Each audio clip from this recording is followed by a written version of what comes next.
Ang susunod na programa ay rated PG. Ito ay nangangailangan ng patnubay at gabay ng magulang para sa mga batang manonood. Tila nakakapanibago ang pagtulong ni Eric dahil hindi siya nagdalawang isip na tawagan si Doc RJ para ipaalam na nakita na niya ang suspect sa pagkidnap kay Sir Pepe. Nabangga kasi ni Dax ang tauhan ni Balahadja sa pagdukot kay Sir Pepe ang likod ng kotse ni Eric kaya pumunta sila sa presinto para magkaaregluhan sana sa damage. Pero hindi akalain ni Eric na madidiskubre niya na ang suspect na bumangga pala sa kotse niya ay isa pala sa mga kidnappers na dumukot kay Sir Pepe at boss niya si Moira. Ang hindi alam ni Giselle at Doc RJ may plano pala si Eric kaya niya gustong mahuli ang mastermind sa pagdukot kay Sir Pepe at yun ay walang iba kundi si Moira. Malakas kasi ang kutob ni Eric na si Moira talaga ang totoong nagpakidnap kay Sir Pepe at gusto niyang makulong si Moira para wala ng ibang kontrabida kundi siya na lang. Sa isip ni Eric kapag tumulong siya sa kaso ng paghuli ng mga kidnappers ni Lolo Pepe, siguradong sigurado siya na 100% na ang tiwala sa kanya ni Giselle at Doc RJ. At kung sakaling magising man si Lolo Pepe, sigurado na si Eric na magkakaroon ng utang na loob sa kanya si Pepe dahil siya ang susi kaya nahuli ng mga pulis ang mga kidnappers. Wala nang ibang hiling si Eric kundi pabagsakin ang apex ng pamilya Tanyag para makaganti siya sa pag-iwan sa kanya ni Giselle at pagpapakulong sa kanya ni Pepe. Ang hindi alam ng lahat, ginagamit lang ni Eric ang anak niyang si Justin para mapaikot niya si Giselle dahil alam ni Eric na ang anak niyang inabandona ang pinaka-weakness niya.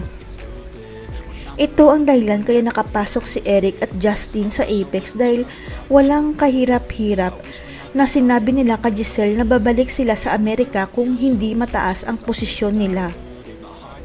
Sa pagkadesperada ni Giselle, pumayag siya na maging VP Finance si Eric at Head HR naman si Justin para lang makasama niya ang anak niya at makabawi siya sa mga pagkukulang niya. Ang hindi alam ni Giselle, hindi si Justin na babae ang tunay niyang anak sapagkat lalaking Justin ang tunay na anak nila ni Eric at inahanap pa rin ni Eric ang anak nila.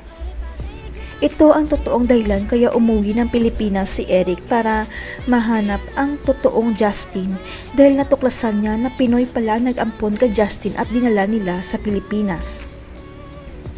Kaya parang hindi makapaniwala si Giselle nang malaman niyang sinasaktan pala ng adoptive parents ang anak niya dahil ang alam niya mabait ang mga nag-ampon kay Justin. Tama si Giselle na mabait talaga ang mga nag-ampon sa anak niya, kaya lang dinala nila ang bata sa Pilipinas sa kasamang palad na matay na ang mga nag-ampon sa anak niya. Walang kamalay-malay si Giselle na habang busy si Eric sa Apex, busy rin siya sa paghahanap sa totoong Justin hanggang sa mapunta siya sa Eastridge dahil nandun daw ang anak nila. Hindi makapaniwala si Eric dahil nasa Eastridge lang pala ang anak nila ni Giselle at hindi na siya nag-aksaya pa ng panahon at lumapit kay Lyndon para ibunyag ang katotohanan. Nagulat naman si Lyndon dahil lumapit sa kanya ang ex ni Giselle at sinabi nito na ako ang tunay mong ama at ikaw ang totoong Justin na anak namin ni Giselle. Mabubunyag na kaya ang sikreto sa totoong pagkatao ni Lyndon na siya pala si Justin? Magiging malinaw na kaya kay Giselle kung bakit nakaramdam siya ng lukso ng dugo kay Lyndon noon? Abangan.